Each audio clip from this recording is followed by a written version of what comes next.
Welcome back, acoustic guitar lovers, to Cleveland, Ohio, the home of Jewitt guitars. Today, I'm going to show you a guitar that's a departure for me in terms of the materials that I've used to build it. This is a double O model, one of my favorite models, and I've got, for the back and sides of this, the sides and the back, they're made from a wood called Katalox, and that's spelled Katalox. So I thought when I saw it at first it was Katalox, but no, it's Katalox, it's pronounced.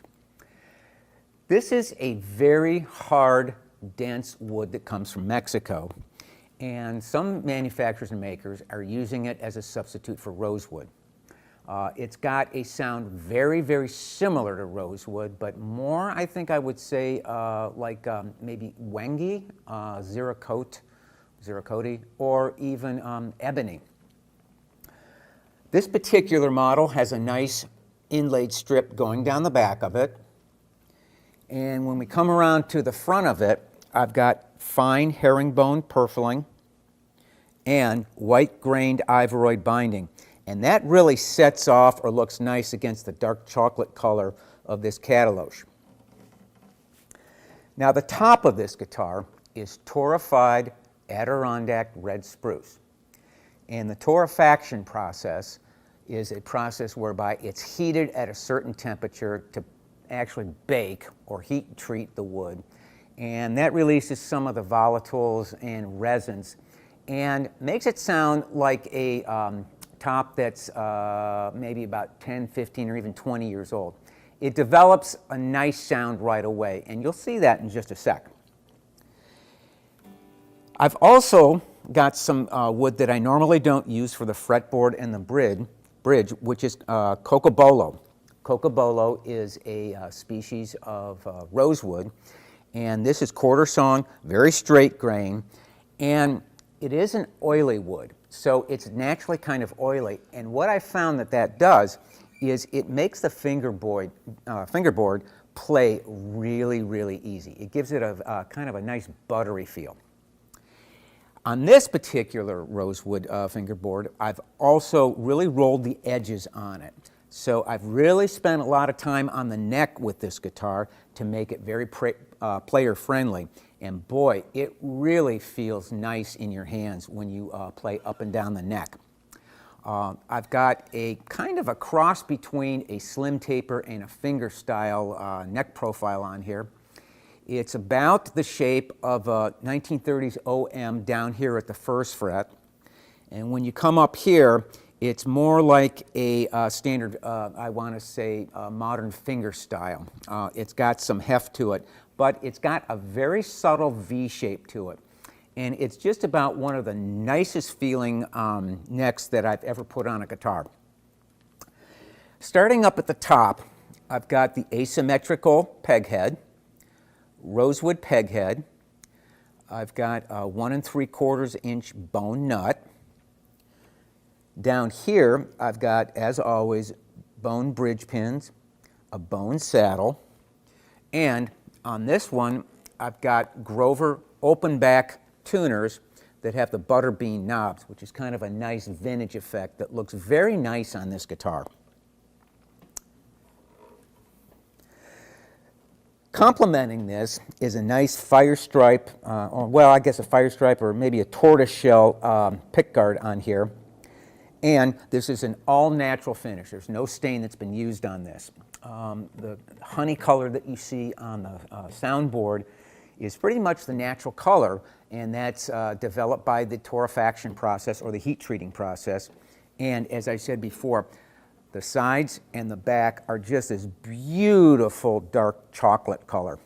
I've got a high gloss buffed catalyzed urethane finish on this, so this is a really, really durable finish. Let's give it a listen.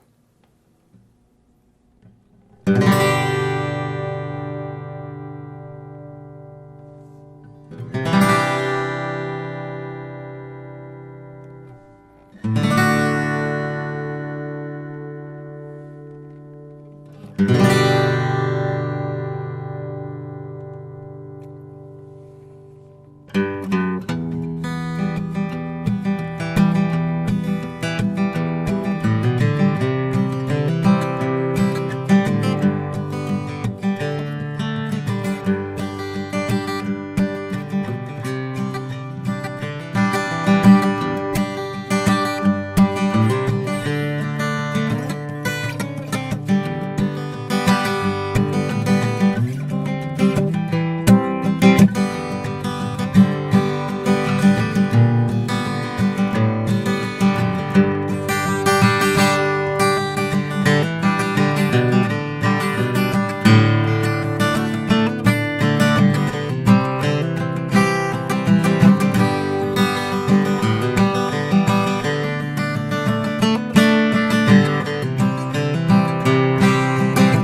you.